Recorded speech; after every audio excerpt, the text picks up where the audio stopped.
We are live. We are live. Welcome to College Football's Peek Around the Corner with your host, Greg Pflugar. We cover everything in college football because we love everything in college football. And if you do as well, please subscribe to our channel. Smash the like button if you like our content. Share the video with your family and your friends if you want to support this college football's rebel outpost. If you want to support the home for the college football sickos with the donation to help us keep the lights on, hit that $sign where you make a comment, and I'll get you super chat as quick as I possibly can.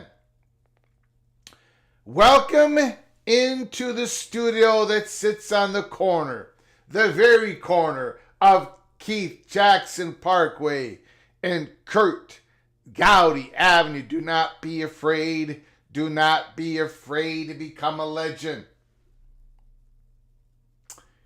With your comments in the chat room and with your phone calls later in the show. We got an interesting show here. This is going to be a fun one. Some of it is going to be fun. Some of it is going to be, well, we're just going to have to find out together, shall we? Thanks for all coming on in. We are at the end of the week, middle of the month, Friday, May 16th, 2025. We're going to go and there was a really good ESPN article on the potential first-time party crashers of the college football playoffs. This year If you had to rank 10 teams, the 10 most likeliest college football teams to crash the party for the first time, in other words, they did not go to the playoffs last year, who would those 10 teams be? Who would be your number one? Who would be your number two? Who would be your number three? Put them in the chat. Put them in the chat. Give us a call later and let us know. Steele says Utah. It can't be Sun Devils because they were in it last year. First time party crashers. Thank you, Larry. I do appreciate it. Are the Mountaineers, are they going to be a first time party crasher in 2025? Can Rich Rod turn it around that quick? I don't think so. But if he does it, holy smokes, he's going to have to be nicknamed the Mountaineer Miracle Man. The Mountaineer Miracle Man. We shall. Texas Tech, well, I got to tell you, they are on the list. They are definitely on ESPN's top 10 most likely to be party crashers for 2025. So that's going to be fun. We're going to go through that. Now we're going to go. We're going to do something that's a little dry, but we're going to get through it quick. I promise. USA Today. They've got all the tax returns from the conferences. And we're going to go through real quickly the revenue that each conference made.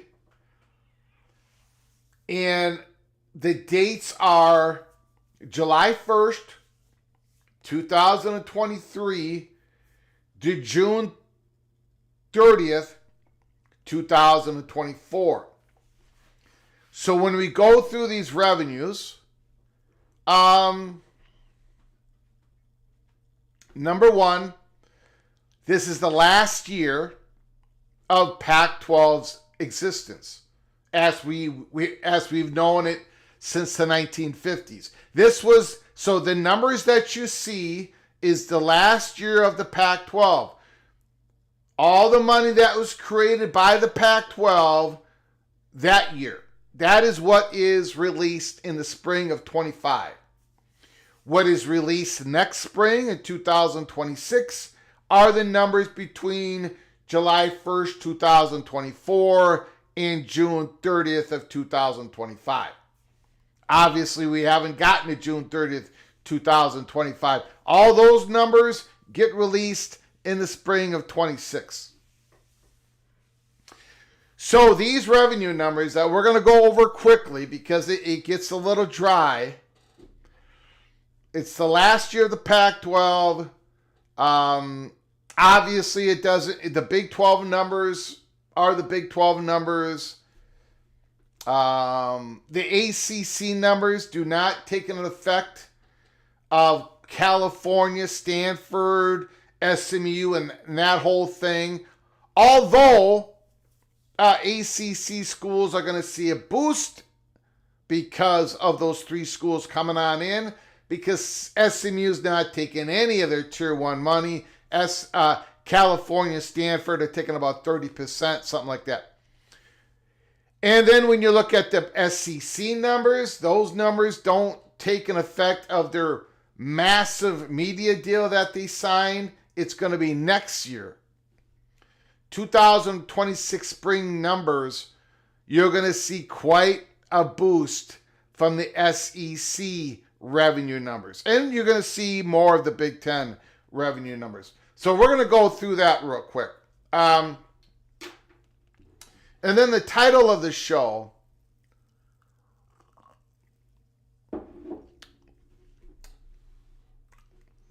Big 12. Big 12 needs to take a big swing. The Big 12 needs to take a big swing. What is that big swing? I have alluded to this before. I've said it before. And I'm going to make it really more clear on this show. What does the Big 12 need to do to secure their future? To make sure that they compete at the highest level in college sports. There is one particular thing they need to do. And we believe here at Peek Around the Corner that Brett Yormark knows about it, is working on it, and we're going to talk about that on the live show. So, let's get to it. Let's go through the roll call. I appreciate everybody coming on in. Rock and Rant is in the house. Mr. Miami Hurricane, holy smokes. Chad Bracey is here. John Boxleitner is here. Ute Still Austin is here. Buckeye Caleb Ramirez is here. Jeff Olson, we are live. Run that ball. Run that ball. The Evo Badger, Jeff Olson, is in the house. What about deli sandwiches? Well, Mountaineer memes. No. Roast beef. No. There are two exceptions to having meat touch cheese and then you eat it. Now, someday there may be a third exception to the rule.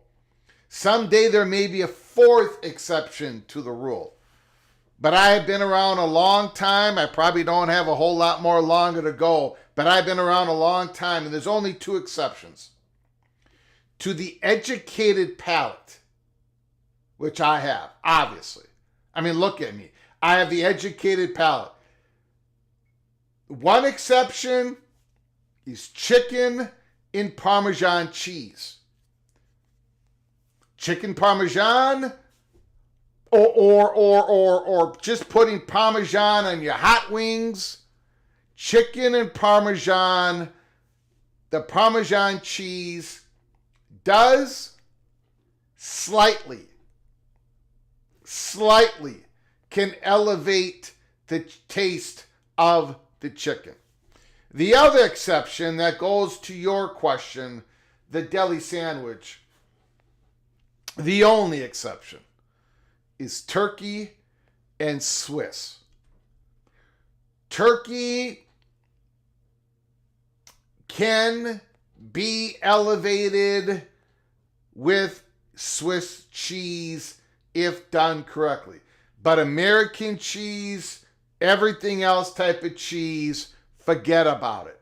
And any other meat, forget about it. Forget about it. And of course, the worst of them all is a Philly cheesesteak. That is the biggest abomination of all time. So I'm sorry, Mountaineer memes. There's only one exception to a possible deli sandwich, turkey and Swiss. Jeff Morgan is in the house. Bob Swanger is here. Thanks for the question, Mountaineer memes. Bimba, 75. 79. Dave B is in the house. Boo to the critics. I didn't know I had any critics. I thought everybody loved me. I was accused today, if you go through my X account, of having Big Ten rose-colored glasses on. I don't know where that came from because we're going to get into that here. All I was saying, let's go back to what I was saying. For those who do not have X account, all I was saying is the following. CFP governance, college football playoff governance, it's its own separate entity. A4 governance is a proposal which hasn't been enacted, but even if it does get enacted, as it's been proposed, it's not college football playoff governance. Horse trading at times between the SEC and the Big Ten CFP interest with the Big 12 and ACC governance, and sure, maybe some horse trading. Maybe. But even that, probably not. I mean, again, I've been getting some questions here lately on DM saying, now with this A4 governance, where there are 4 autonomy conferences sharing the power, if they all agree they can pass anything, they would have 65% of the power. Therefore, if everybody's equal, can't we change the college football distribution model and other stuff that the SEC and the Big Ten are basically the overlords when it comes to the college football playoffs? No, those are 2 separate entities. The A4 governance, if it happens, if this is how it's going to be, it will have direct implications, decision makings on how we conduct championships in other sports, softball, baseball, whatever. But it doesn't have the college football playoff governance as a separate entity. So again, there's always a little bit of horse trading, this and that. But we've already, until this next extended contract is finished, until it's 2031, there are certain things that have been signed away. One, the distribution model. Now that can change, right? But the distribution model and the Big Ten and the SEC having power in regards to, if they both agree, they have the voting power to subject everybody else to whatever college football playoff format they want to do, if they go that route. And I think at some point they will. But they're different. They're different. They're different. They're different entities. I also said the SEC and the Big Ten Advisory Group have been gaming out the college football playoff format for months. Their interests in CFP seem to have aligned over time. The ACC and the Big 12 are doing what they can to push back on the P2's top option in the college football playoff format. They don't have the votes, but I'm making sure their voices are heard. Okay? And then I finish up by saying the following.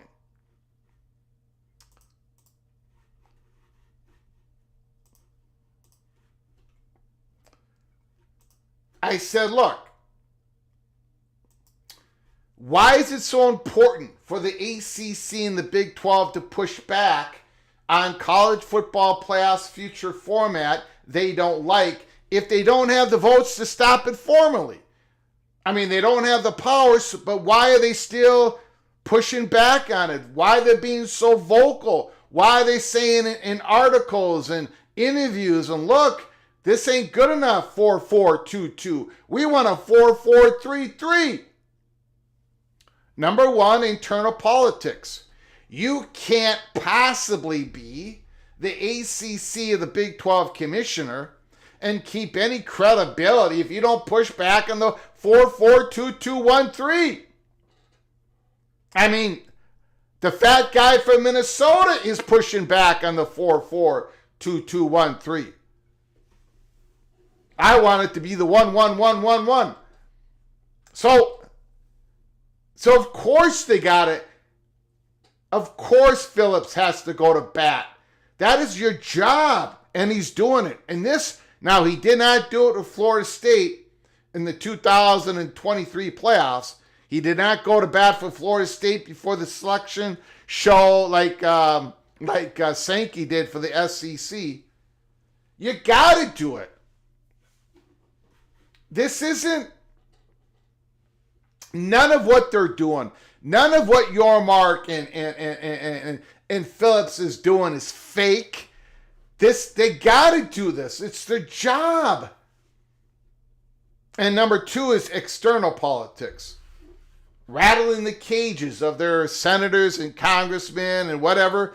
Who knows, right? Who knows? Some way down the line, there may be somebody that says, this is not good, what the Big Ten and the SEC doing.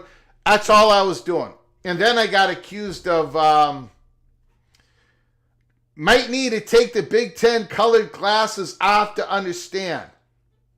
My answer was, say what again?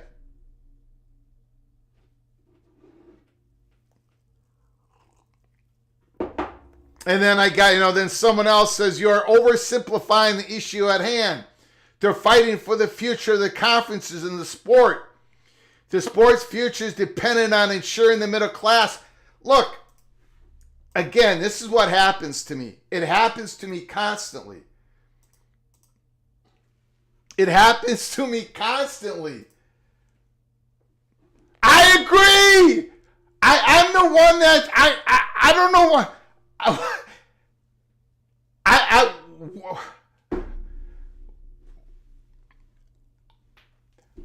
Again, it's like people. How many? I do not. I don't care. I'm okay. I'm okay. I'm okay with everybody disagreeing with me. Or some of you disagreeing with me. The majority of you disagreeing with me. The minority of you disagreeing on any subject in college football. But there people come out and they think I'm saying the exact opposite of what I'm saying. It happens all the time. I am not for these 4 automatic, and I didn't even respond. I mean, it's to the point where every time I do a show,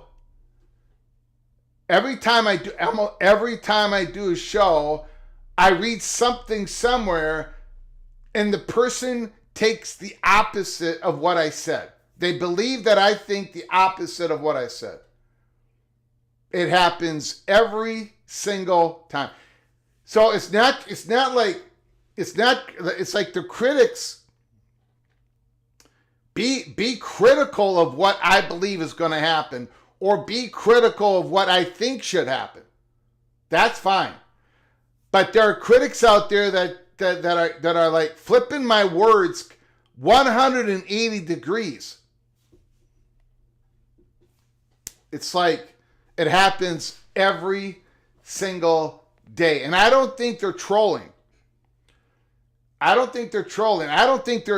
think they listen to 30 seconds of this show and they say, this is what Greg believes, screw him, and that's it. Or they're listening to somebody else describe what we're doing here at Peek Around the Corner. God, it's unbelievable. It really is. The very first show I did live, on a live stream, I was naive. I said, in front of the camera, I said, thank God I can do this live show now so people cannot twist my words on Twitter, at the time Twitter, and make up what I said. Now it's being recorded. It's even worse now. I can say 1,000 times on this show that I don't want any of these automatic bids unless for a conference champion.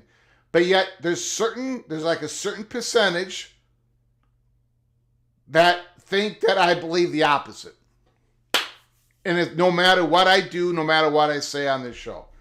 Unbelievable. Okay, let's get into it, guys. We got a lot more roll call to go. MBM, Oklahoma State's playing Indiana right now. Softball. The 92-year-old mother is watching.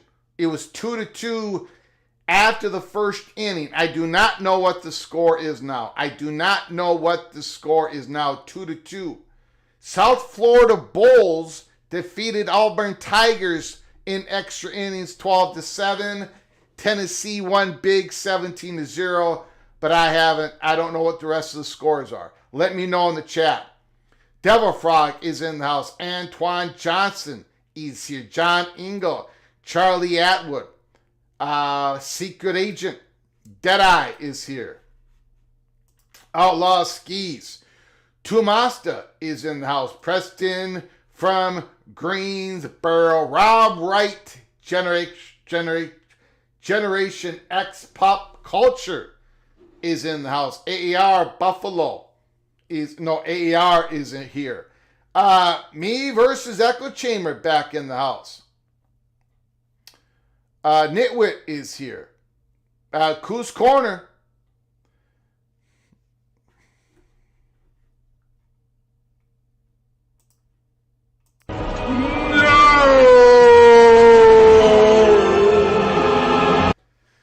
The mac and cheese, fine.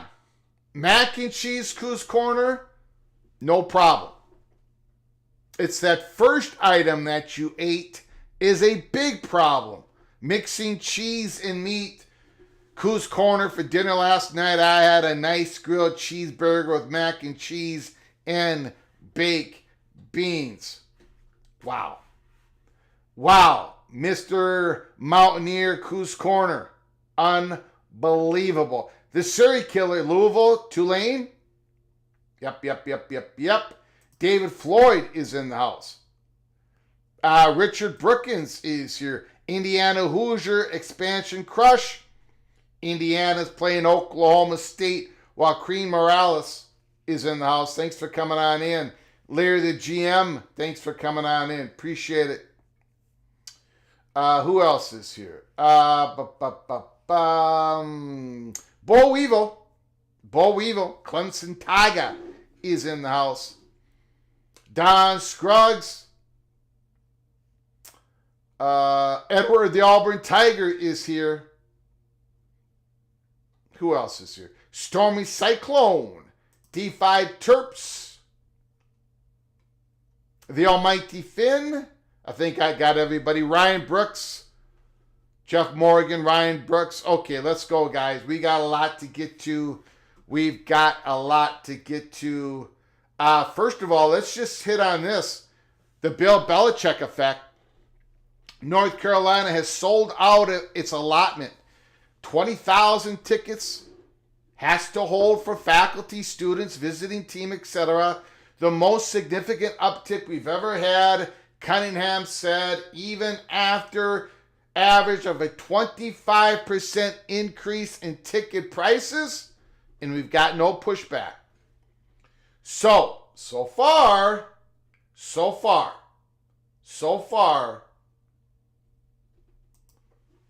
the Belichick experiment is working so far.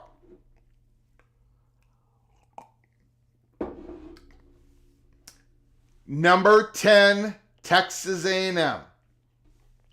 These are the top 10 most likely first-time party crashers to make the college football playoffs in 2025. Put down it in the chat room. Call me up later in the show. Let me know what you agree with or you disagree with. The Aggies are last on the list because last year's inconsistency. Losing 4 of the last 5 games after looking like a potential playoff team for a skinny minute, with all 5 starters returning on the O-line and a strong running game. There should be some relief for quarterback Marcel Reed. The Aggies could make a playoff statement early with a September 13th win at Notre Dame. Texas A&M lost at home against Notre Dame early in the season last year. Now they can repay that debt and beat the Fighting Irish this year. Texas A&M, number 10. But according to ESPN, there are 9 more likely teams to crash the party. Who's number 9? My Louisville Cardinals. I got them in the ACC championship game against Clemson. Louisville. USC transfer quarterback Miller Moss might be the most talented quarterback that Jeff Brom has had to work with at Louisville. And he'll be surrounded by plenty of talent. Isaac Brown, Isaac Brown, the incredible running back, true freshman last year, Isaac Brown. Louisville added 20 players from the portal. If they can win at Miami and SMU and beat Clemson at home, they should be in the college football playoff hunt. They got to win one of those games. They're probably going to have to win two of those games. I think Louisville's got a great shot. Number 8. Look at who's number 8. Look at who is number 8. Florida Gators. The Florida Gators. The Gators again, have one of the most difficult schedules in the country. But they also have one of the best quarterbacks, DJ Lagway. And the word is he's getting healthy. The word is he's coming off that surgery. The word is Lagway is going to be ready to go for August camp. Lagway went 6-1 as the starter last year. But the Gators are lower on this list because of the gauntlet that includes road games at LSU, Miami, Texas A&M, and Ole Miss. So, Florida, number 8. Who's number 7? Who is a little bit more likely to be a first-time playoff party crasher than the Florida Gators? Number 7. Number 7. The Texas Tech Red Raiders. Now, a lot of Red Raiders are going to say 7. We should be 1 or 2 or 3. We're going to be knocking on the door in the Big 12 championship. This might come as a surprise to those unfamiliar with the program, but Coach Joey McGuire has landed one of the top transfer portal classes in the country. The Red Raiders reportedly spent more than $10 million to sign 17 players with a focus on both lines of a scrimmage. If they can avoid the upsets and earn a winning record, go 2-1 against the Sun Devils, the Wildcats, and the BYU Cougars, the Red Raiders can be a surprise Big 12 and college football playoff contender. Texas Tech, number 7. Okay. Who does ESPN have as a little bit more likely to be a first-time party crasher, playoff party crasher than the Red Raiders at number 6? The Kansas State Wildcats. If the Wildcats beat Iowa State in their season opener in Dublin, Ireland, they'll take the early lead as the Big 12's best playoff hope. The return of quarterback Avery Johnson is significant as the dual threat player racked up 3,300 yards of offense, 32 touchdowns. The expectations are even higher in his second season as the starter. Now, I've said this before. I think Avery Johnson was pretty good last year. First full year as a starter, but this year he's got to get to a different level. Avery Johnson. Dylan Edwards is going to be a big-time player for the Wildcats this year. Kansas State, 6 on the list. Okay, who does ESPN have slightly more favorable to become a party crasher, first-time playoff party crasher than the Kansas State Wildcats? Who's number 5? Who is number 5? There it is, the BYU Cougars. Another Big 12 team. We've gone from Texas Tech, Kansas State, BYU.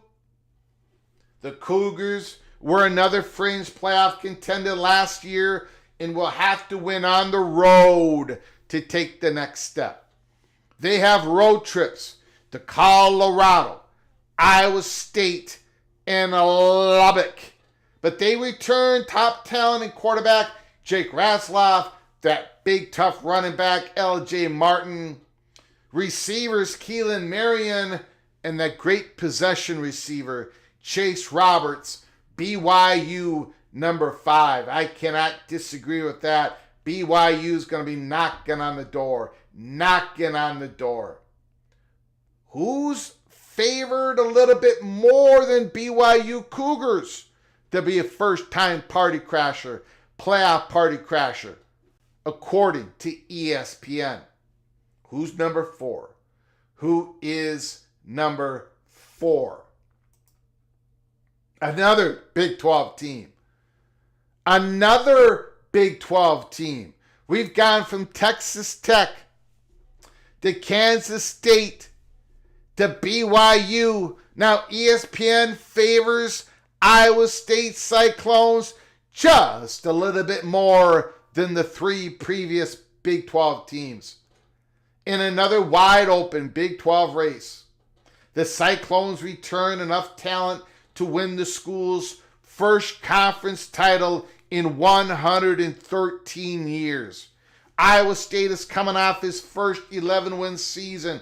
Quarterback Rocco Beck is back, along with top tailbacks Carson Hansen and Abu Sama. Sama's got to be better this year. Home games against BYU and Arizona State gives it an edge here. Wow. Iowa State, number 4. Okay? Who's favored a little bit more than Iowa State to make it to the college football playoffs for the first time in the expansion era, this is the second year of it. Number 3. Who is number 3? The Miami Hurricanes. The Canes had a case for the playoff inclusion last fall and could guarantee themselves a spot if they can win the ACC, which they're capable of doing. Transfer quarterback Carson Beck. But quarterback wasn't the problem last year. It was the defense. A win against Notre Dame in the season opener would set the tone early. Big time opener. The Fighting Irish, the Hurricanes. Corey Heatherman, the new defensive coordinator, has got his work cut out for him. It's going to be fun to watch. Who is number 2 on the list? So far for the ACC, you got Louisville and you got Miami. Number 2, South Carolina Gamecocks. The Gamecocks were a fringe CFP team last year and could take another step forward as an at-large team this year under the leadership of talented returning quarterback Lenore Sellers. If they can go 2-0 against the ACC and pull off some SEC upsets along the way, the Gamecocks' CFP chances will rise. I absolutely agree. The Gamecocks are knocking on that door. They are ready to take the next step. Who is number 1? Who is the most likeliest team to make it to the college football playoffs? First time party crasher, according to ESPN, number one, the Fighting Illini of Illinois. Illini return 18 starters, including quarterback Luke Altmaier. They also don't play Oregon. They don't play Michigan. They don't play Penn State. If you're looking for this year's version of Indiana, the Illini could be it, dominant enough against a manageable schedule to earn an at-large bid without winning the Big Ten. Heather Dinich, Illinois, number 1. I don't have Illinois in my college football playoff predictions. I got them as a bubble team. I've only got 3 Big Ten teams. 3 of them right now in my playoffs. Only 3. And Oregon is number 11. I think the Big Ten, most of the Big Ten is going to beat the hell out of each other. There's going to be there's going to be a middle of the Big Ten that is consumed with 9-3, 8-4 teams. I don't have Illinois there yet. I might change my mind.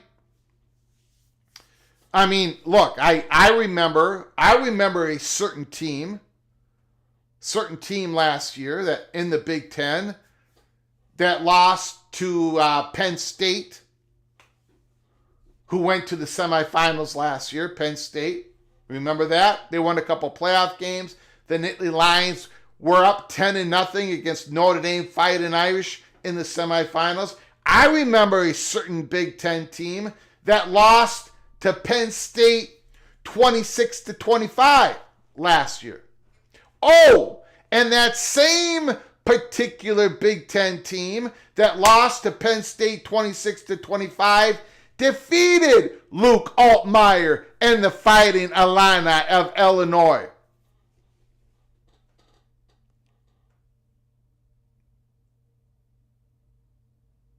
On the road. That's all I got to say. That's all I got to say about that. That's all I got to say about that. Roger Dodgers, everyone on drugs. Heather is an SEC operative. Heather is the angel of knowledge. It wasn't the Cornhuskers. Cornhuskers are not on that list. Okay, so those are the first time party crashers, according to ESPN, most likely to get into the college football playoffs.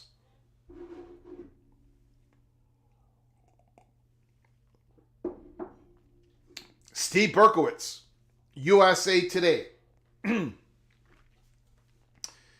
tax records show SEC, Big 12, Pac-12 all had revenue decline in 2024 fiscal year. 24 fiscal year means everything that these athletic departments did between July 1st of 2023 to June 30th, 2024. That is your fiscal year of 2024. The final business year for the Power 5 conferences, as college sports fans have come to know them, was not exactly business as usual, with schools' affiliations already beginning to change, various legal entanglements going on. 3 of the 5 conferences reported declines in total revenue on their federal tax records for their 2024 fiscal year, and the Power 5's combined total revenue nearly declined.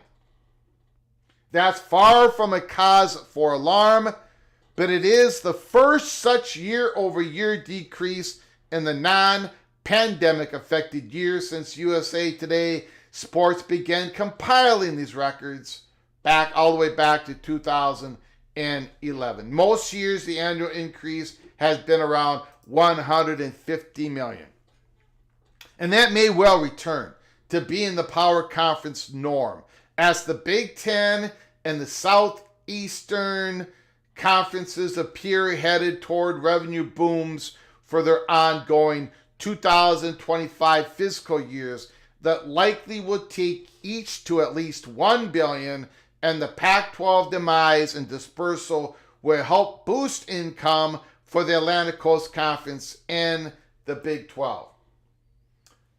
But with the ACC, the Big 12, and the Pac-12 providing their new returns this week in response to requests from USA Today Sports, and the Big 10 and the SEC haven't done so previously, the combined revenue tally for fiscal 24 was nearly $3.54 billion compared to $3.55 billion for fiscal 2023. Here's the conference by conference rundown, beginning of the 3 that released their tax records this week. The Pac-12. Now, this Pac-12 does not exist any longer, right? This was the last Pac-12 year. Again, fiscal 24 is July 1st, 23 to June 30th of 24. Revenue, $566 million, fourth among the Power Five. Per school payouts, which really doesn't mean anything anymore. Everything is going to be different, right? $30.15 million for the 10 other schools that are not Oregon State, Washington State. $46.6 million for Oregon State, Washington State, because of all the things that they did over those months to decide all this. Again, not a whole lot of meaning here. Everybody has left the Pac-12, as we know. Washington State and Oregon State are building the Big 12. They need to add one more school, full-time member school.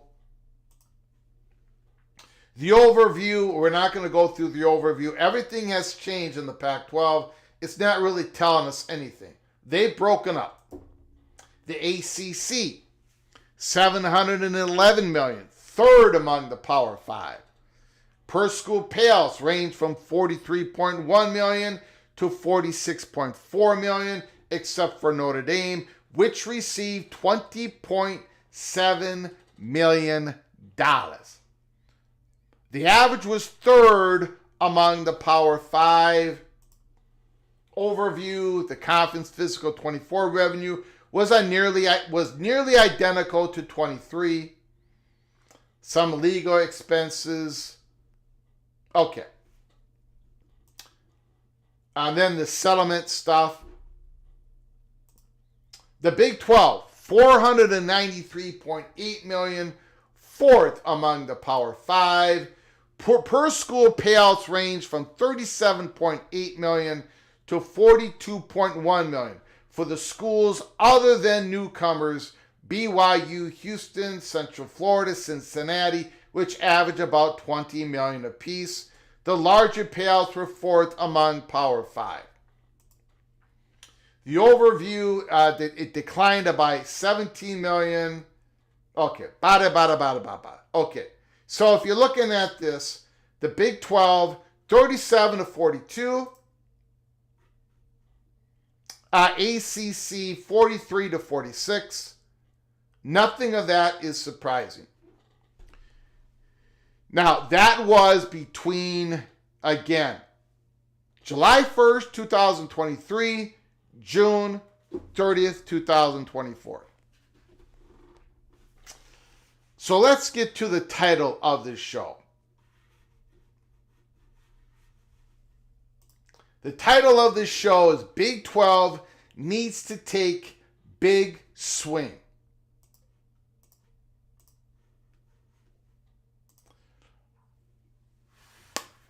When it comes to conference payouts,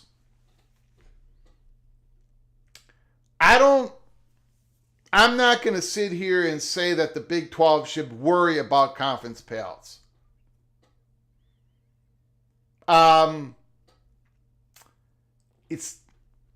Of course they should worry about it, but really the next iteration of the Big 12 is what's important. The Big 12 is about the average Big 12 school. The average Big 12 school is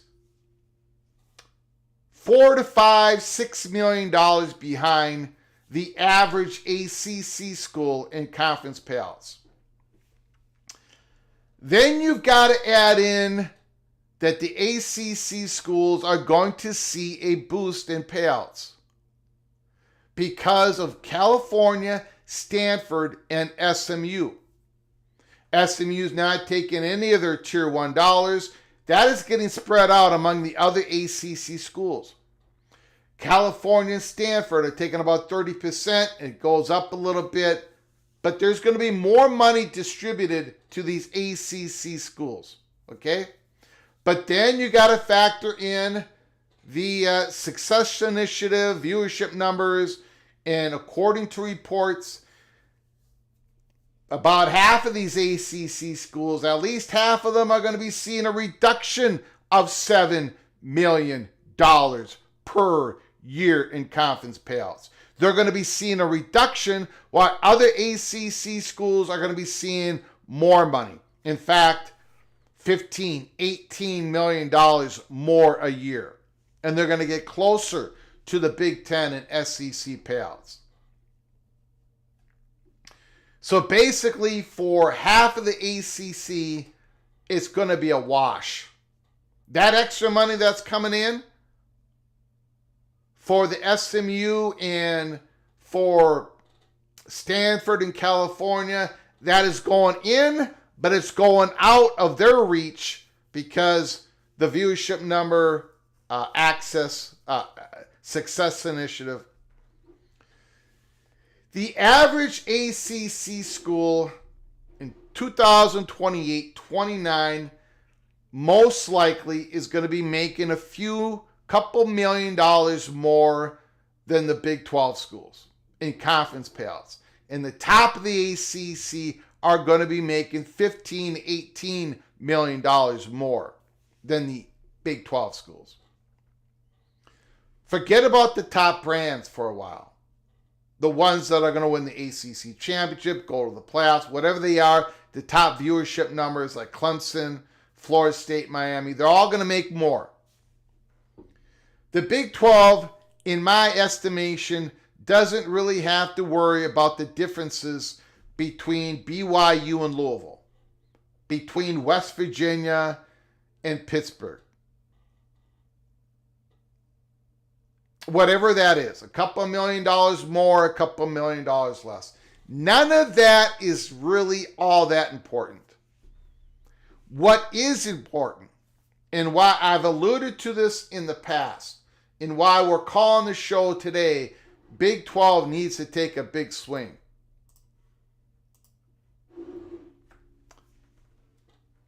I'm going to get to it in a moment.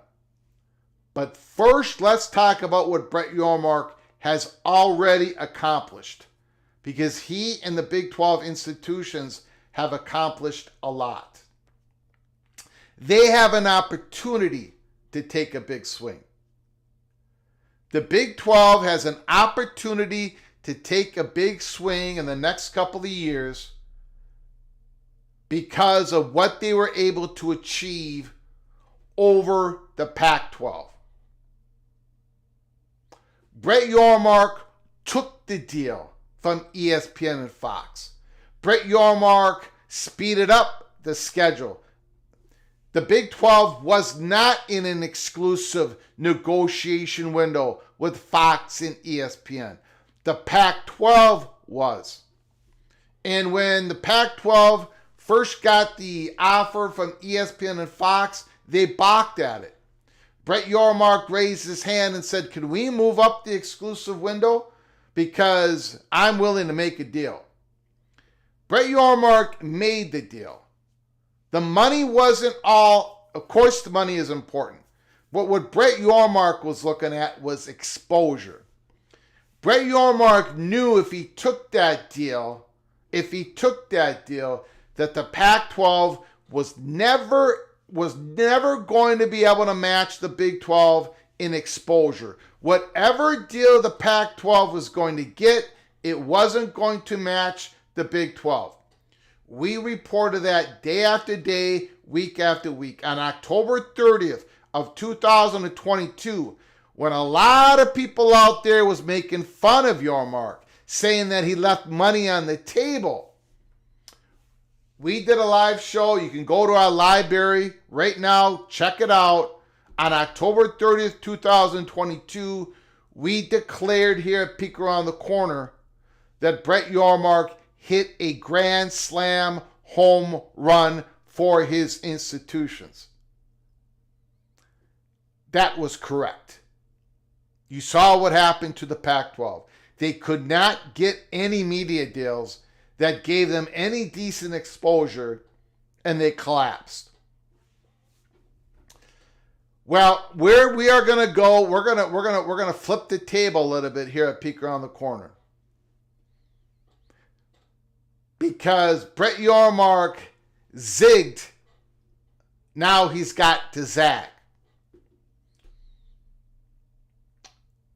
We have been saying here at Peek Around the Corner, before it became public, we gave you the peek, that Brett Yormark in the Big 12 was looking at private equity deals. Now they're calling them private capital deals. They're different. But they're looking at that third-party money to come on in. We think that Big 12, Brett Yormark is searching for the next opportunity to take a big, gigantic swing because they really need to. There is nothing that is slowing down the SEC in their ability to make money. And you're going to see that. They're going to make more money going to a ninth conference game. They're going to make more money. They're probably going to get a scheduling deal. And that next negotiation, they're going to make more money. And then when it comes to playoff distribution versus the Big 12 and the ACC, they're going to make more money. Same with the Big 10. So Brett Yormark's going to have to take another big swing for his institutions. What are those? What is that big swing?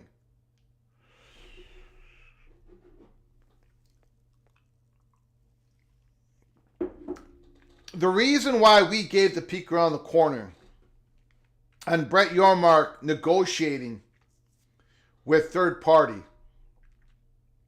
with the private capital, whatever, it wasn't really, it is and it isn't about the cash. It is, obviously, it's about the money, about a bridge to get from here to there. In the Big 12, if they make the deal, they'll use that money to help them get to that next meeting negotiation.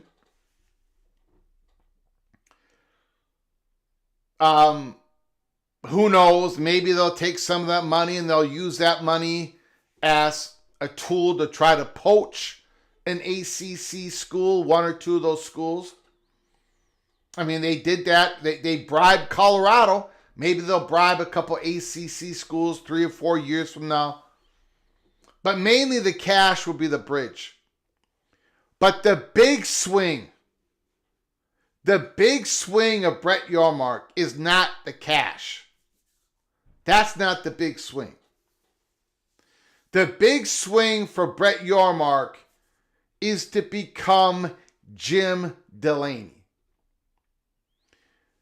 We believe, we have reasons to believe, we have reported on this, but we're going to make it very clear tonight that Brett Yormark is trying to take the big swing and having leverage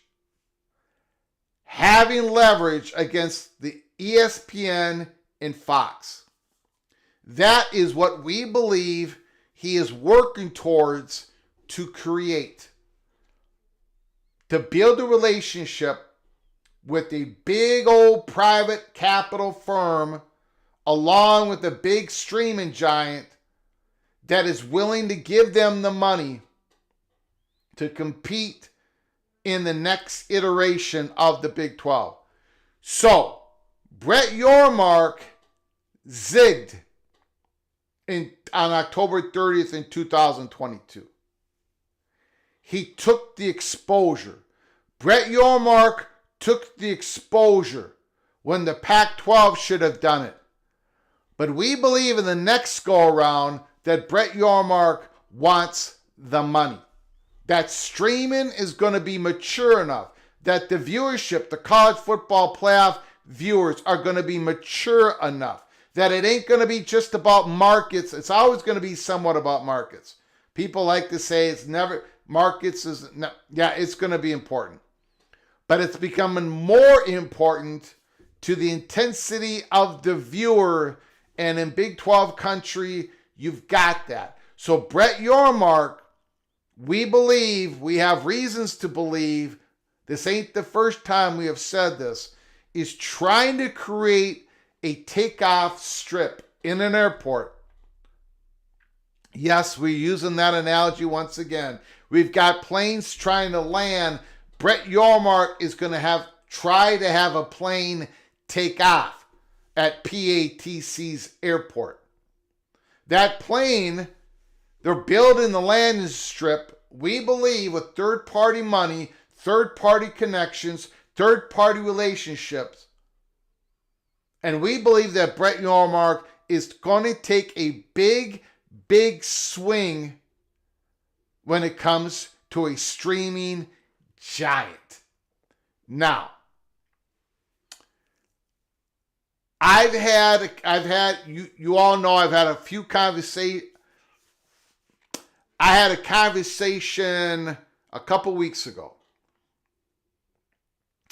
and I reported live here that I didn't know if the Big 12 was going to be able to make this capital deal or not. But I did say we were told, and we'll see if we're wrong or right on this. I don't think we're going to be wrong, but I'll take the L.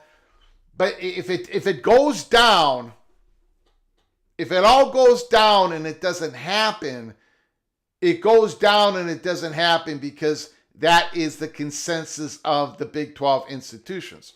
They're going to say no at this time because there is private, that Redbird Capital and others trying to get a deal with the Big 12. This isn't going to be a case, we were told a few weeks ago, we went live with it, that there's a straggler in Big 12 country, that there's a couple of schools. No. While they all have a different interest in the Big 12, they all have a different view of this, there is an agreed upon benchmarks within the conference. If a deal hits a certain benchmarks, they've all agreed that they're going to go thumbs up and they're going to do the deal. And part of this deal, the most important part of this deal, if it happens, is not even the cash. As stupid as that sounds, coming from me, the moron, it ain't about the cash. I mean, that's important. But the most important is Brett Yormark basically saying to somebody, and that's somebody saying to him, it's time for us to build this relationship, and it's going to give Brett Yormark leverage. And why is that important? Now we're going to be blunt here.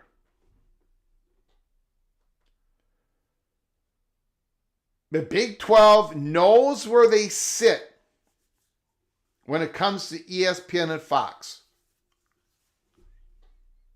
And it's not where they want to be sitting. It just isn't. It's obvious with Fox, but it's obvious with ESPN. For the Big 12 to get where they need to get to be able to compete at the highest level in college football and sports, to get through this next disruption, they're going to need a different partner. It doesn't mean they don't have to say completely bye-bye to ESPN and Fox. I don't think they'll do that. They might, but I don't think so. I don't think so at all. But they're going to need another partner. Someone that's going to bring the cash. So Yormark is going to take his foot off the gas pedal when it comes to exposure, just a little bit, but he's going to press the gas pedal on money. On money. They had to win the exposure battle against the Pac-12 to survive, and they did. But the next iteration of the Big 12 has to be about the cold, hard cash. Now, I know some people out there are saying, Greg, it ain't going to matter because it's all going to be a super league. We're all going to hold hands and sing Kumbaya, and everything you're saying is going to be obsolete. Everything you're going to be saying is obsolete in about 3 more months. I don't think so. Or I don't think so. And I don't think Brett Yormark thinks that either. If this deal goes down, Big 12 and private capital, we're not going to hear if it is or not until the House NCAA are not, we got to get through all this stuff, right? If the deal happens, all the headlines are going to be cash this, cash that. But there is going to be another part of that deal, and that is in fine writing somewhere, someone's going to be connected to this deal, and it's going to be part of a streaming giant, whoever that is. If it doesn't happen, if the deal doesn't happen, it might be just a temporary no. We've also been told that here at Peek Around the Corner. This is something that Brett Yormark is going to keep swinging at. Now, look, Brett Yormark just signed an extension with the Big 12. He's going to be the commissioner up until 2030-31. He's got a new contract.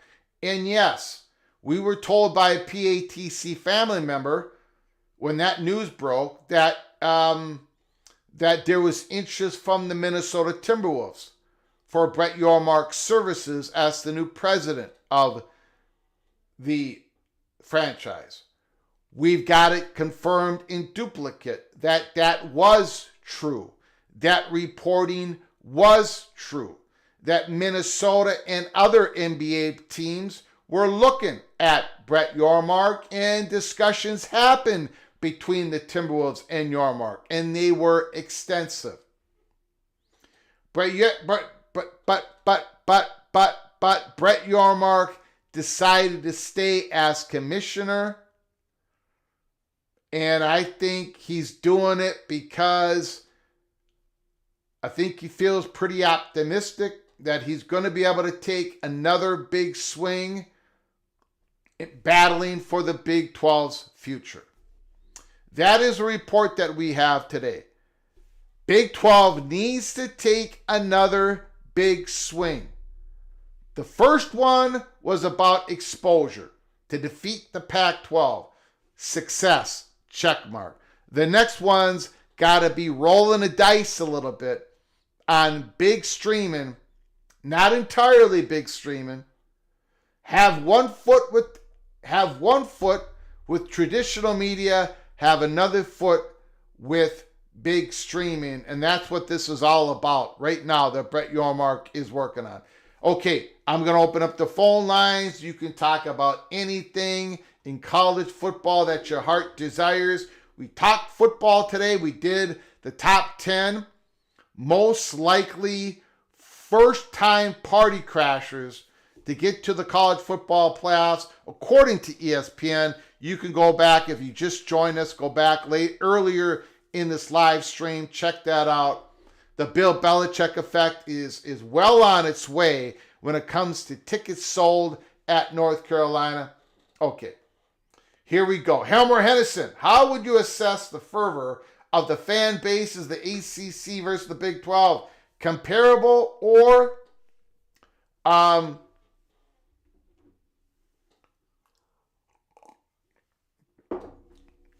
I would say the top of the ACC, Florida State, Clemson. I mean, those are huge fan bases. And the intensity matches or surpasses the top of the Big 12. Most of the ACC intensity fan base is below the Big 12. But I got to tell you guys, and this is true, and it's true today, and it's going to be true 10 years from now. Markets do matter. They're always going to matter. They're going to matter less, but they're still going to matter. The ACC network was created on the backs of those markets. Some of those big markets in the ACC. Just the way it is. The Big 12 could not get a conference network. One of the reasons why they could not get a conference network is because they did not have the right blend. They did not have enough big markets. It's why Brett Yormark keeps going after UConn, by the way. But anyways, that's why he's going to go after North Carolina State in Virginia Tech if the opportunity arises. So yeah, it's comparable, but it's different, right? The Big 12 has more of a more fan intensity, fervor amongst the middle, the bottom, and the top of the conference. And the ACC is like this. Thank you, Helmer Henderson. Thank you for the super chat. Appreciate it so very much. Thank you, Helmer Henderson. Appreciate the support. Expedition Greg. Get membership to Russell Buchanan. Russell Buchanan, when you get an opportunity, please say thank you to the Buckeye Expedition Greg for his generosity. Expedition Greg and Buchanan, both of you are knighted without a question of a doubt. Cloak and dagger. Russell Buchanan, you can go to our library of episodes and check them all out, even the ones that are membership only, early peak Cloak and Dagger episodes.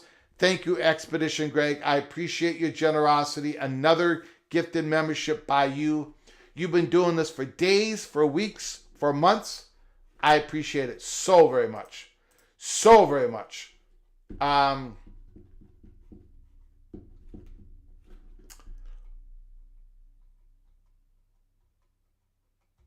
Got to get out from ESPN. I don't know if you want to get entirely out, but there has to be a different blend for the Big 12. Ricky Tungate just got here. I'll go back to the start. Thank you, Ricky.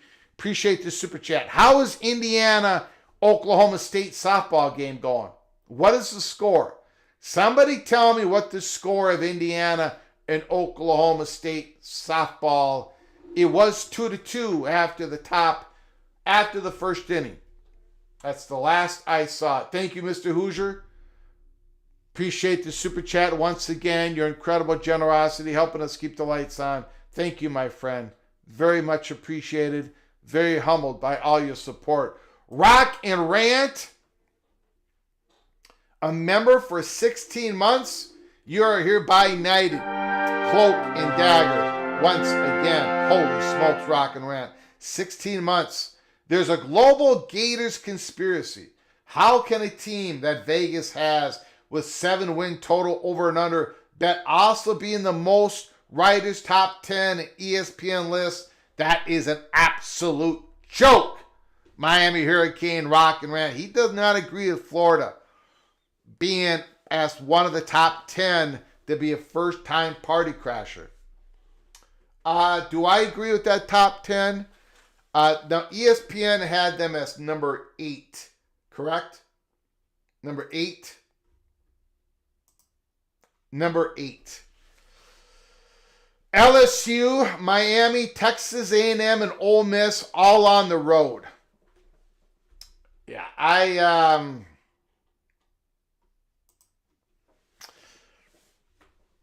like the Gators this year. I've got them pretty well up there in the SEC by order to finish. I don't have them in the playoffs. I don't have South Carolina in the playoffs, and I got Florida behind them. Yeah, I don't think I would have them in my top 10. I kind of agree with that. Thank you, Rock and Rant. I wish I would disagree with you because it's fun to disagree with you, but I can't have the Gators in the top 10. Yeah.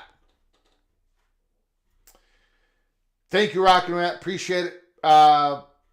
Ricky Tungate, again, thank you so much for your super chat, for all your support. Appreciate it so very much. so very much. Let me see if I missed anything here.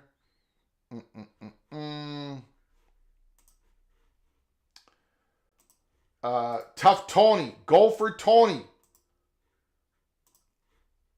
Do you have the Gophers in the playoffs? No, I do not. In fact, again, I've only got 3 Big Ten teams in right now. Only 3 of them.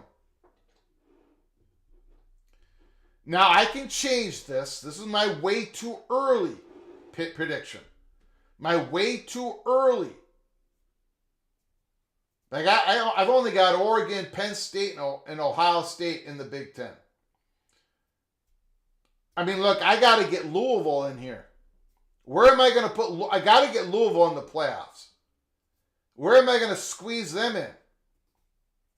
I've got 13 teams in a 12-team playoffs. Something's got to give. Something is got to give. No, I don't have the Gophers, but I tell you something, man.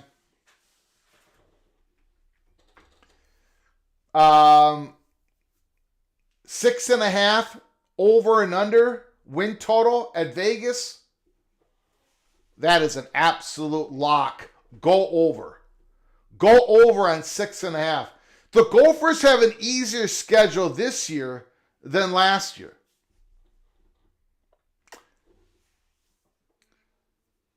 The Gophers, if you take the quarterback position out of it, the Gophers have a better football team than they did last year.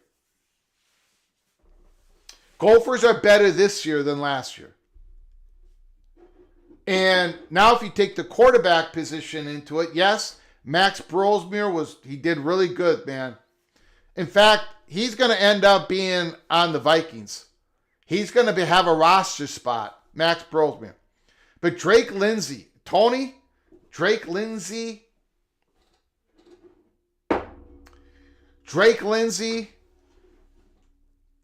is, I don't want to say it, because people are going to accuse me of Gopher propaganda. But let me say this. Tough Tony, let me say this. There were high expectations of Drake Lindsay. High expectations. He was the Arkansas player. He was the Gatorade Player of the Year, and he got all the awards in Arkansas. He came here. He looked great in his freshman season.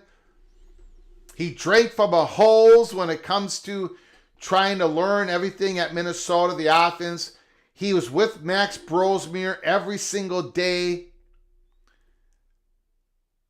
And Drake Lindsay has smashed through all expectations.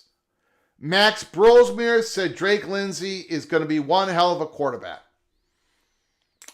The receivers that came back on pro day, like Daniel Jackson, that went off to the NFL, they all said he is the real deal Holyfield.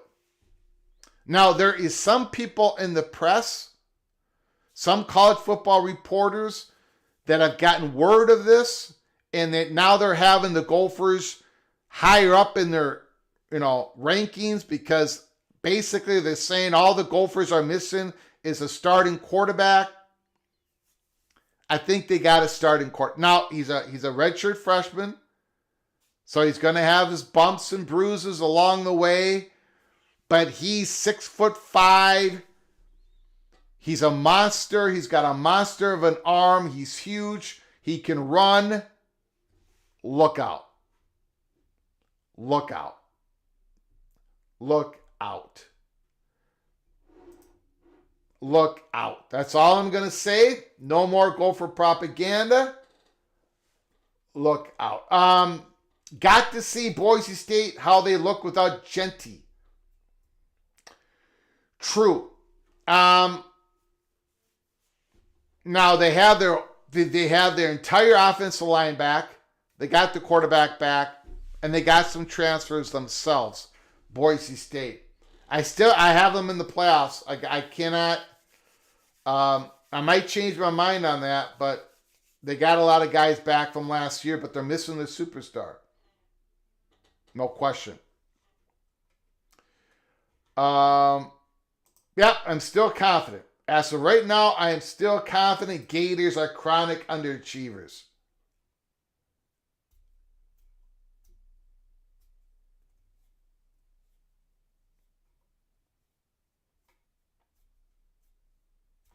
How you doing, Nathan? Thanks for coming on in. Appreciate it. Okay. We're opening up the phone lines here. We'll stay on as long as there's phone calls. 763 260 1333. 763 260 1333. Give us a call.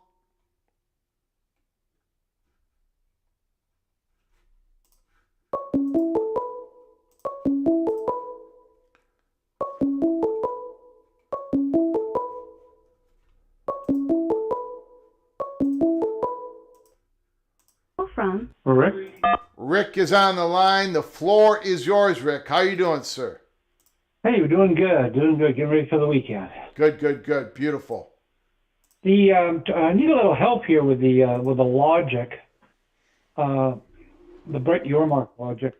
Who's the highest rated conference for ratings, TV ratings? The Southeastern Conference. Although 2 years ago the Big Ten actually tied them. I mean, it was like almost a direct tie. But the SEC historically number one conference of viewership. And then the Big Ten. Yeah. And then the ACC. When you factor in Notre Dame. I guess. When you factor in Notre Dame, definitely yes, but it ain't. It's pretty damn close, though. So we've got number 3 or number 4, which depending on if you want to give them a tie, who is going to Amazon.com or Netflix as their head. The Big 12? Yeah. Possibly. That would be right. Well, isn't that basically what you're implying? When I say streaming giant, that includes those, yeah. It might include another one or two. Right. And that's going to improve their rating. No, it won't. It won't necessarily improve their ratings, but it will improve their bank account. In other words, the streaming giant will in the theory that Brett Yormark or others would want to do, the streaming giant's going to have to overpay to get into that college football space and basketball space. So they're going to make more money. The streamer's going to want to will pay out more, according to this strategy.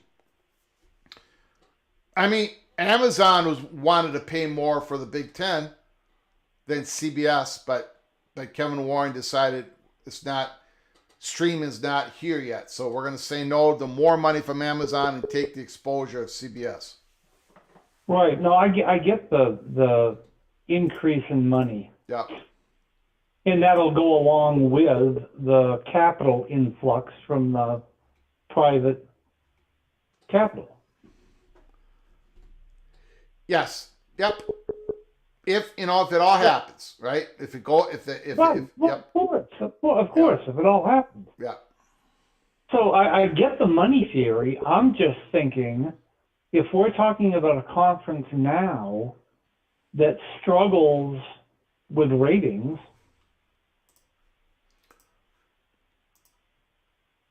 when you say struggle, that's a dangerous gamble. Well, I mean, sure it is, but to remain as is, they struggle with ratings. I mean, first of all, they do. If you're talking about per capita, the Big 12 doesn't struggle with ratings, right? Per market, per population, the Big 12 per 1 million, per 1,000 people in Big 12 country, they're watching more college football than ACC per 1,000. Okay? And those are the same people that are going to sign up for the script. Yes. Yeah. I mean, if you've got a loyal following, you're going to get.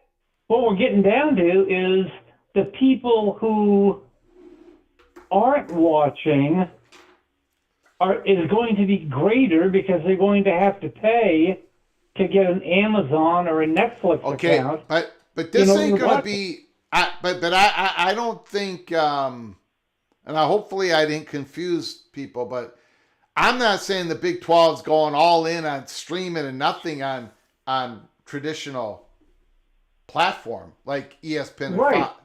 Yeah. Right. I don't think they do that, but No. but it would be their primary anchor. Just like ESPN is right now, their primary anchor. I don't know who would be their primary anchor. I don't know if the streaming partner would be the primary, but they're the ones that would get enough content, and they're going to have to pay. And then you've got other revenue streams coming out that streaming partner. You might have different sponsorship money that's going to the Big 12, like with Netflix and WWE. WWE not only has more money because of Netflix paying through the nose to get that, but they also brought new sponsorship to WWE because of their connection.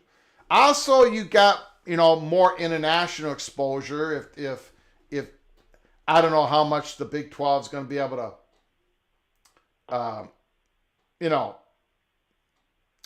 how much they're going to benefit from that. But yeah, it's a gamble, no question about it. But I think that's what Brett Yormark at least wants that piece of leverage going into the negotiations with ESPN and Fox. Because when the Pac-12 went in those negotiations, they did not have anything lined up. They didn't even have, it was, oh my God, the Big 12 came and took our piece of cake, and now we don't know where there's another bakery. That's basically what the Pac-12 did. Can one team keep it from happening? I think, as we were told a couple weeks ago, and we did a live show on this, I think it's what we were told. The belief is that they're beyond that. Like, they all, like the Big 12 schools, there's no straggler. In other words, they've all got together and they said, if these are the benchmarks that a proposal has to meet for us to take.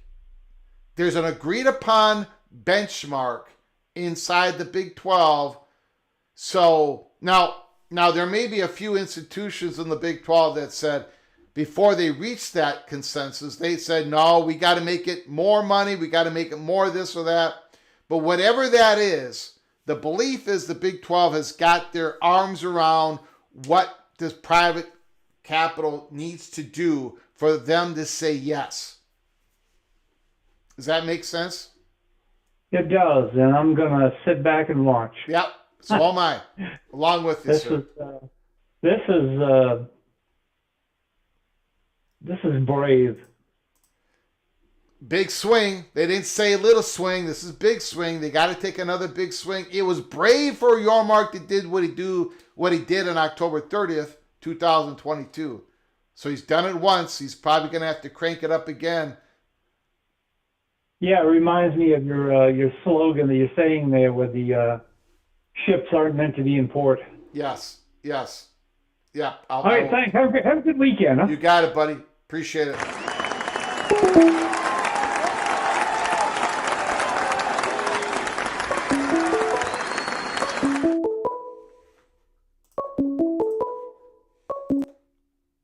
from? Larry the GM. Larry, thanks for calling. Can you hold on for a moment? Absolutely. I appreciate it. I'm behind. Very generous super chats come in. I got to get to them. I apologize, Preston from Greensboro, Stormy Cyclone. I'll get to you in a second. This is what Rick was referring to. A ship in the harbor is safe, but that is not what ships are built for. John A. Shedd, 1928. Brett Yormark, he had his ship out in the middle of the ocean in high seas, high winds, and a storm in the fall of 2022, and he got it done. The Big 12 survived. All those institutions survived. They're playing at the highest level, no question about it. They don't make the highest money, but they're an Autonomy 4 conference. The Pac-12 did not survive. Oregon State and Washington State are not part of Autonomy 4 conference. And we believe that Brett Yormark has to take another big swing to secure the Big 12 future, and having leverage against ESPN and Fox is probably the most important component of achieving that. Okay, let me get to the super chats.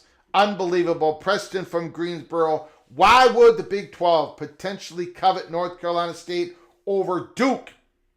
Would Duke just not have any interest in the Big 12? I don't like it either, but I think Duke is the better brand.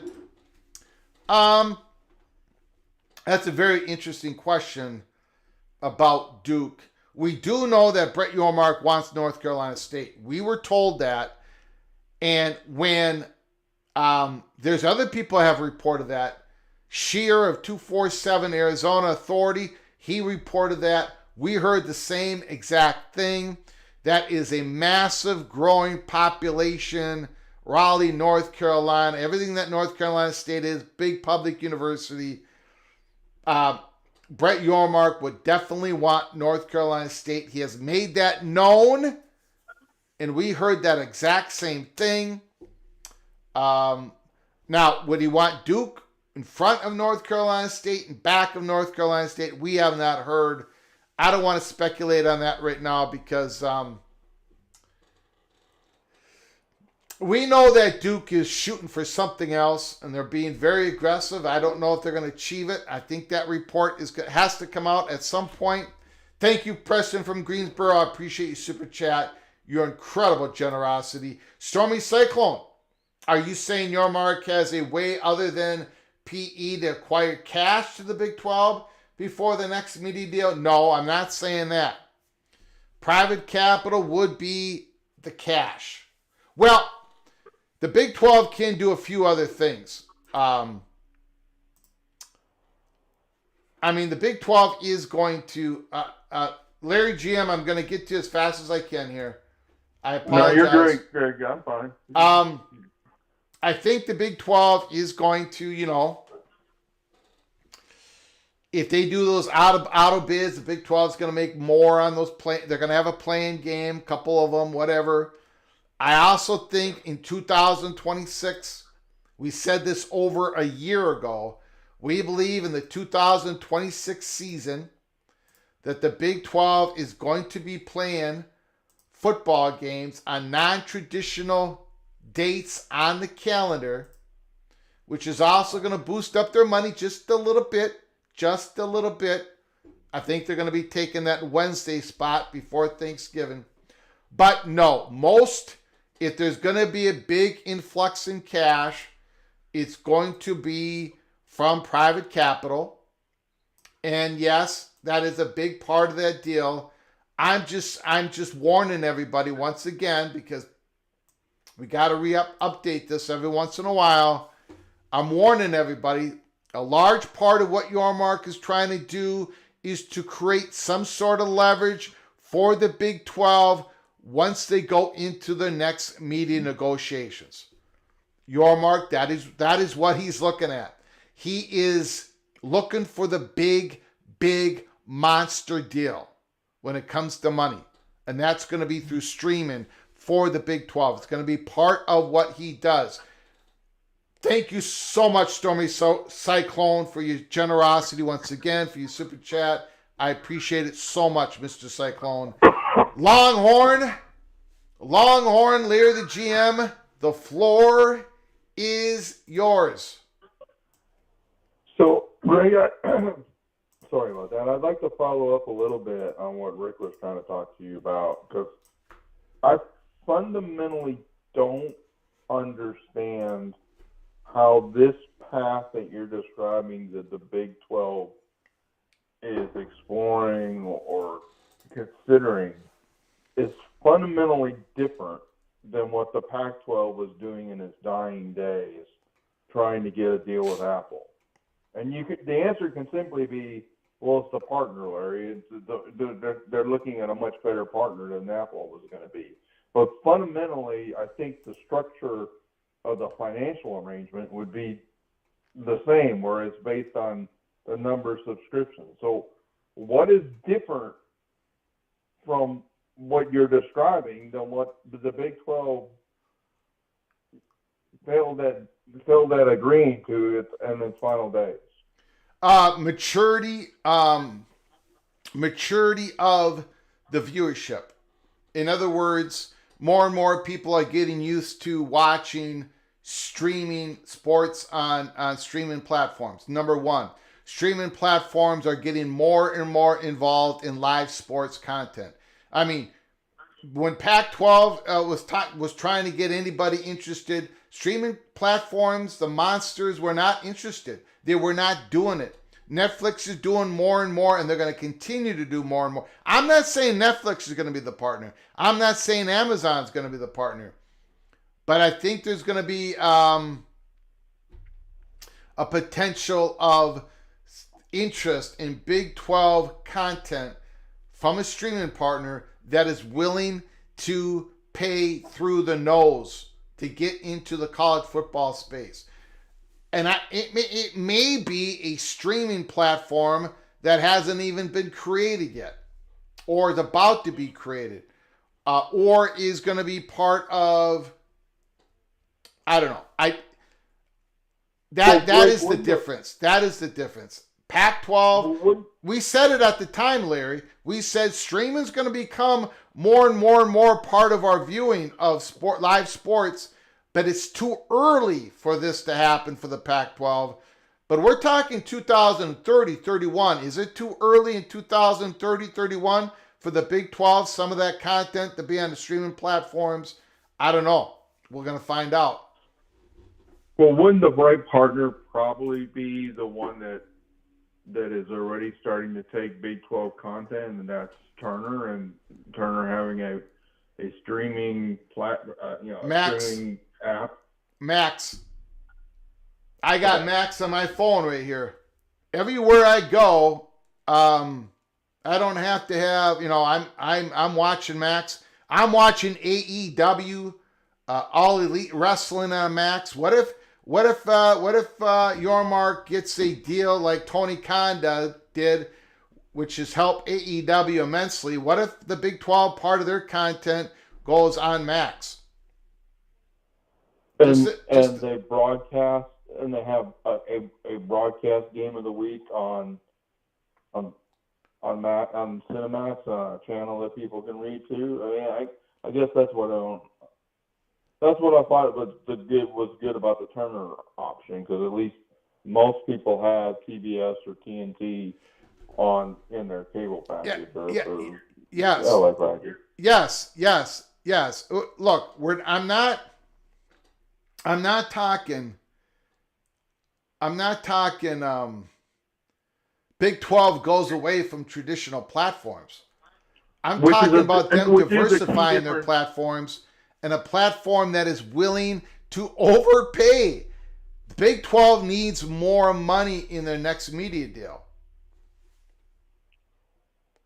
Well, I mean, that is a fundamental difference from what the Pac-12 was basically proposing to do too, right? Because they were essentially going to be tied exclusively to that partner versus what you're describing.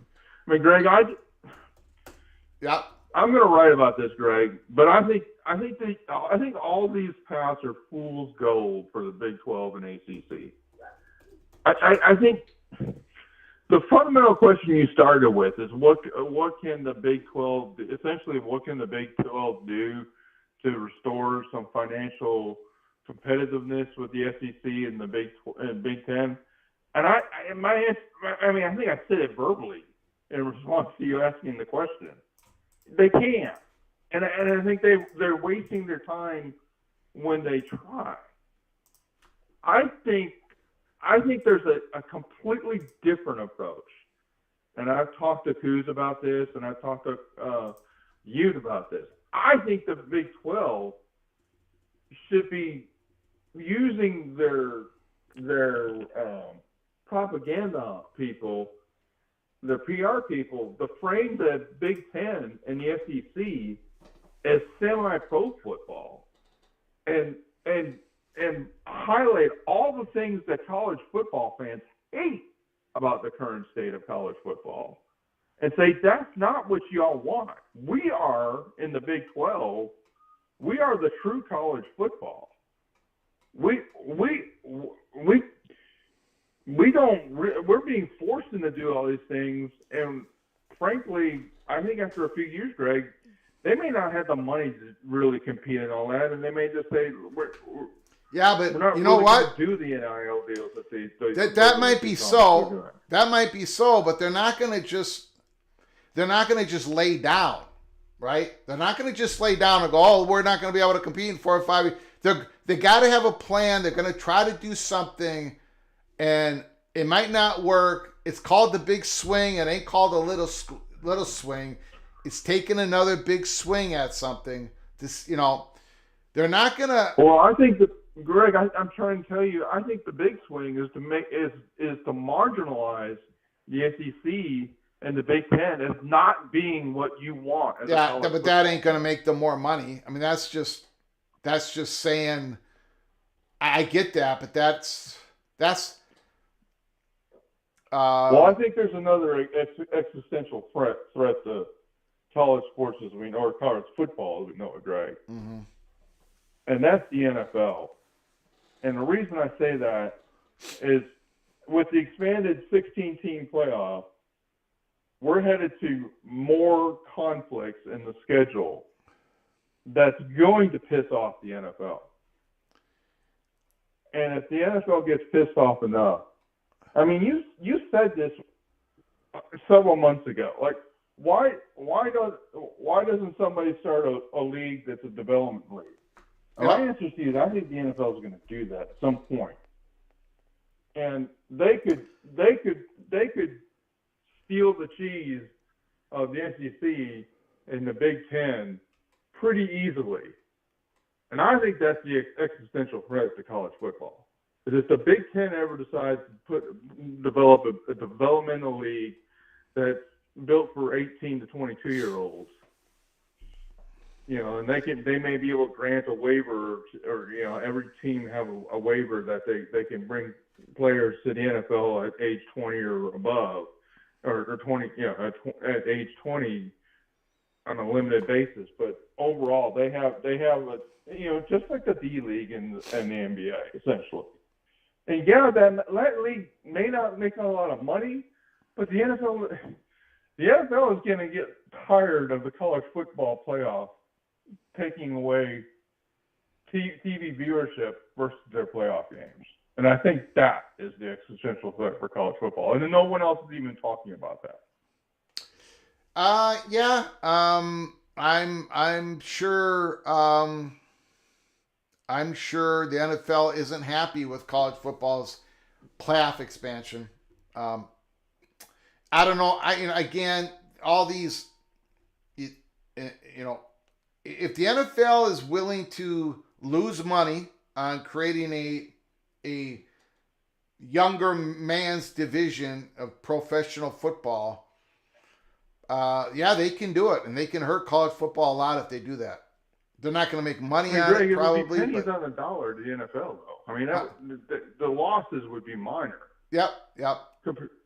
But again, there's not much college football can do about that, though, right? I mean, if the NFL decides to do that, then they're going to do it. The college Well, can't that's be why I like, think it's well, important for the Big 12 and the ACC to be real college football again, because okay, they wouldn't be participating in that carnage financially. Again, these conferences aren't going to just.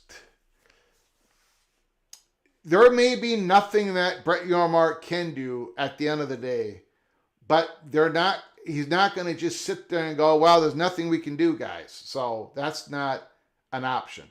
And just for them to say, "Well, we're really college football, and the other ones are semi-professional. We're not going to pay our players." That ain't going to work. That ain't going to work either, Larry. I mean, that's going to destroy the Big 12.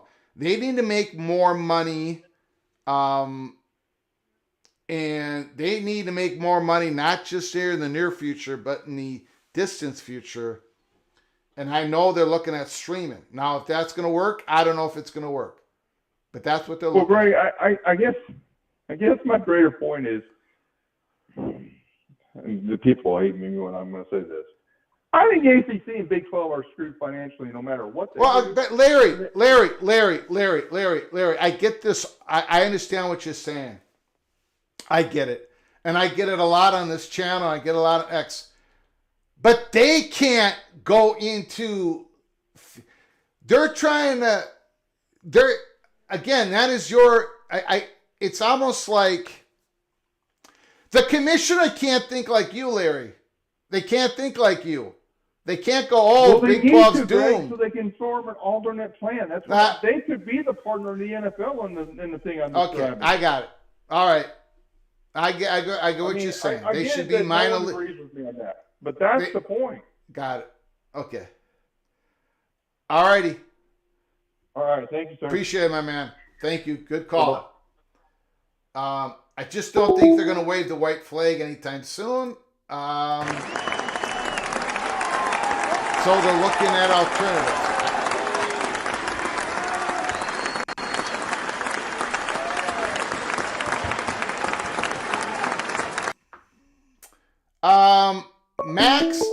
Max. Call from BJ. BJ, can you hold on for just 1 second? Yes, sir. I just want to make sure. Oh, Brock Purdy has just agreed to a massive 5-year, $265 million contract with the 49ers. Big contract. Okay, BJ, go ahead. I saw someone sent me something. I didn't know what it was. Go ahead, sir. The floor is yours. Thanks for calling. I appreciate it. Oh, no worries. That's a horrible deal, by the way, for 49ers. He lost a lot of his offensive targets, but that's neither here nor there. As it pertains to college football, right, I think this is a very interesting and engaging topic, right? And I agree with you that the commissioner for the ACC and the Big 12, they have to do something. But I also agree that they are very limited in reality, very, very limited. But you have to do something, right? A few things I kind of want to speak on, and I want to kind of hear your take on it. But for one, the streaming option, it is not an option, right? And I can clearly tell you why it's not an option. We only have about 4 or 5 major streaming platforms. And even the smaller platforms, like Max, they fall under the Warner Brothers umbrella, right? That's factual. You can look it up. Yeah. Yep. For the past 3-4 years, ESPN has been in talks with all these different major streaming platforms on some kind of a deal, right, to offshoot their content. I think they signed a deal with Hulu, if I'm not mistaken, right? The offshoots, not the main games, but I think ESPN Plus, and ESPNU, and ESPN2, some of the smaller revenue streams, right? and if I remember correctly, last summer there was talks of this thing called Venue Sports, where Fox, ESPN, and I think it was Amazon or somebody were in talks to build this sports-centric streaming platform. Huh? Mm-hmm. If that is true, I don't see a streaming platform then turning around and signing a separate deal with the Big 12. That will kill that potential way bigger deal with ESPN and Fox having have a sports-centric streaming platform. And I think you can talk about it, it's leverage, but the reality is I don't see that as an option. But that doesn't mean you should try. I think the only option, I've looked at this front, backwards, side to side, is private equity, right? And that comes with risk because the investors have to get paid, and you limit your future earnings by you maybe expand your relationships with these companies, but you're going to limit your earnings. And lastly, I will be very careful about doing this before during the 2029, 2030 timeframe, because if Brett Yormark and start barking this streaming stuff during that time, I promise you, Greg, and you can find me or I will find you. They will lose a lot. They'll lose the East Wing of their conference to the ACC. I'm talking about the Cincinnati's, the UCS, the West Virginias, right? Because it's geographically it fits better and it's just a better fit. So I think what the Big 12 should do, with all that being said, the most viable option. The NBA did it with the league they was competing with. NFL did it with the leagues they were competing with. Merger between the Big 12 and the ACC, get about 36 to 40 teams, and sell that as a package. That is a more attractive package because it fulfills all the content that any streaming platform or cable provider would want. And even if they lose a Florida State or a Clemson, you still have 37 more teams, and the value of that can still be stable and maintained. Anything other than that, it's too dynamic, too unstable, in my opinion. All righty. The only thing I would say to that is, I think we have to be careful with declaring what the streaming world is going to look like 4 or 5 years from now. I mean, look at what has happened just in the last couple of years. Venue was going to be a thing, but now it's not. That got destroyed. Netflix said 2 years ago they're not interested in sports. Now suddenly they are. I mean, there's going to be a lot of dynamic changes for the next 4 or 5 years. I don't know what they're going to look like, but I think Brett Yormark's going to bet on that there's going to be a more streaming component when it comes to live sports, and he wants to build a relationship with somebody other than ESPN or Fox before those negotiations happen. That is what is planned. Now, maybe Brett Yormark in the Big 12 or the ACC or the Big 10 or the S, maybe there's going to be more interested in buying parts of your content off to a streaming partner that is, that is one of your media partners, like Fox. There's reports about Fox trying to build this Fox One streaming component, right? We just got 2 or 3 days ago that report. So maybe 4 or 5 years from now, Brett Yormark is willing to say to Fox, we'll put a whole bunch more, we'll negotiate, we'll put more on your Fox One streaming platform, but we need more dollars. In other words, Brett Yormark went the exposure route and cut the Pac-12 off at the path.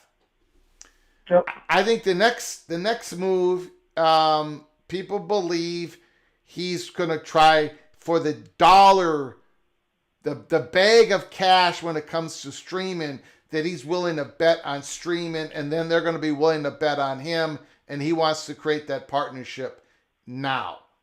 We'll see what happens. But I think streaming is still unknown. Like you say, it's still who knows. But I think he's going to be willing to bet on it 4 or 5 years from now. And I'll say this too, Greg. You're right. Who knows? It could change on the. It already has in the last year, right? And I get you. And my initial comment was relationships matter. I don't see these streaming platforms just breaking up the ESPN relationship for Big 12. But if you want to work with Big 12 or Brett Yormark wants to try to build relationships for 3 years that kind of wiggle his way in there, I get it. I get it. I'm not saying he's wrong. I'm just saying if I were him, when I saw the numbers today, I'm gonna be honest with you, Greg, it was startling that just the raw numbers comparing the Big 12 even versus the ACC, there is a sizable difference in just overall number. I know there's different teams and different number of teams and all that. It's quite different, but you're right. There is a difference. Now the bottom half of the ACC is not going to see a boost. You know, they're not going to. So there's going to be a more stratified ACC versus the Big 12. So we gotta make sure in the future we say top half of ACC, bottom half of ACC, because there's going to be quite a difference. But go ahead, sir. And I agree with you, Greg. And like I said, if you form a merger, that's 37 teams. It's more resilient. And guess what you get with that 30? Because ESPN plays both ACC games and Big 12 games. Even if Florida State, Miami, North Carolina, even if they leave, the infrastructure from the ACC network, right? And it's there. So you can leverage those markets that are not in the SEC or the Big Ten. I think the merger is the only way where they both stay competitive and stay somewhat in the same financial ballpark, right? But outside of that, I just find the numbers just don't add up. And I hope we get to a point where there is more financial kind of balance in the sport. I don't see it happening because I don't see the Big 12, the Big 10 commissioner or Sankey looking out for the ACC or the Big 12. But for me and me wanting as many teams to play big time college football as possible, the merger is the merger is the most plausible way that we get stability in the Power Four. As always, go ahead. Okay, I appreciate the call, my man. Great call, BJ. I think I lost him there. Great call.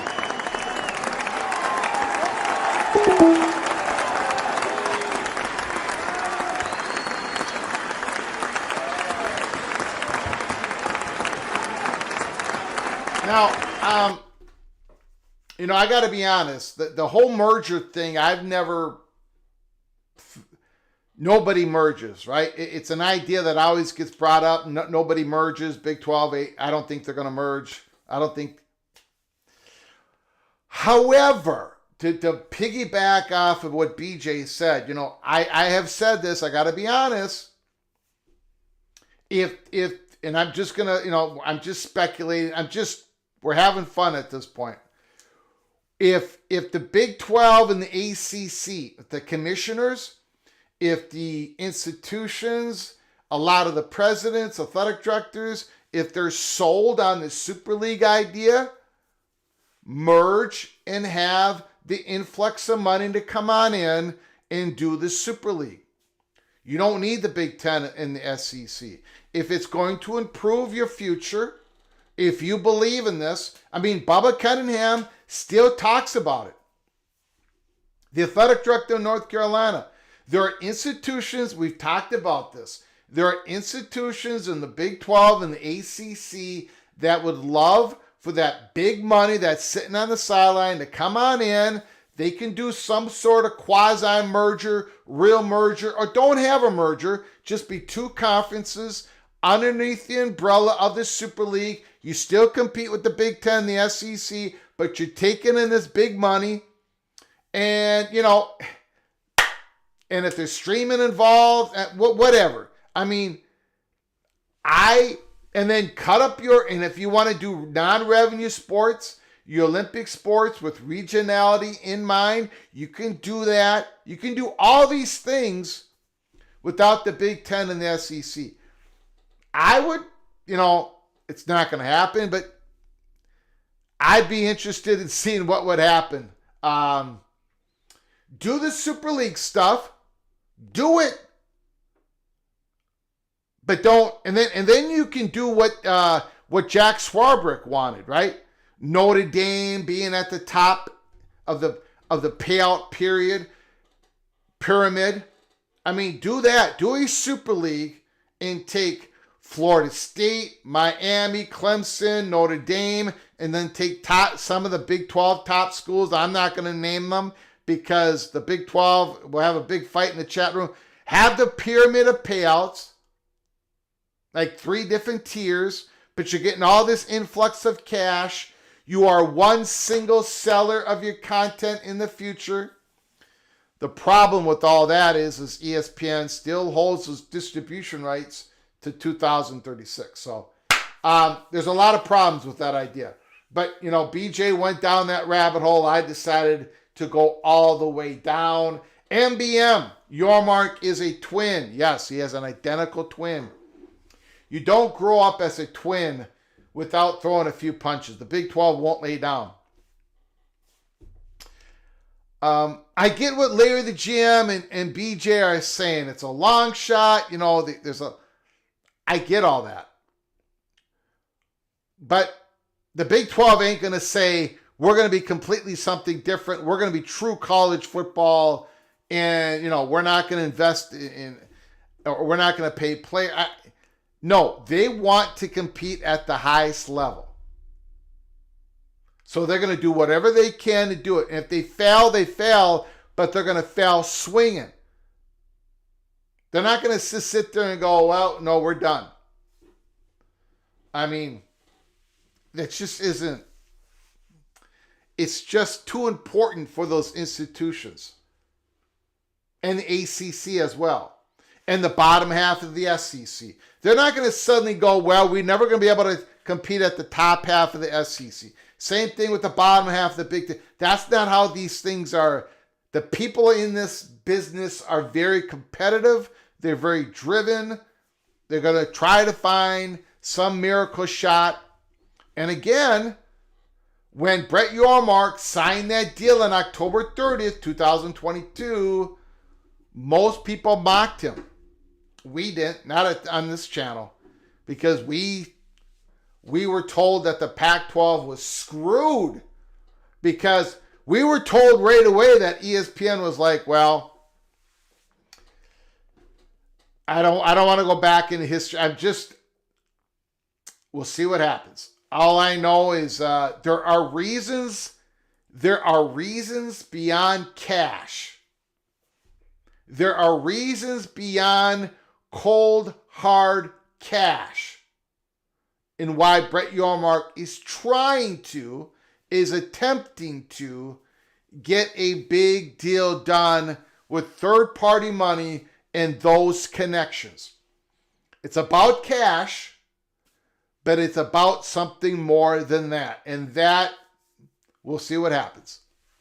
I don't know if the deal is going to get done. But I think there's unity in the Big 12. We're going to find out together. MBM, thank you so much. So much for your generosity. Thank you so much for your super chat. For all your support you have given us here at Peek Around the Corner. Thank you so very much, Mr. Cowboy. It sounds like you're beating up on the Hoosiers. Brett Yormark is a gangsta. He's got connections. Businesses that are failing change their business model. Larry the GM, they're on the Titanic. Name them, Greg. Greg, do it. I'm not going to do it. Not going to do it. Not going to do it. Okay.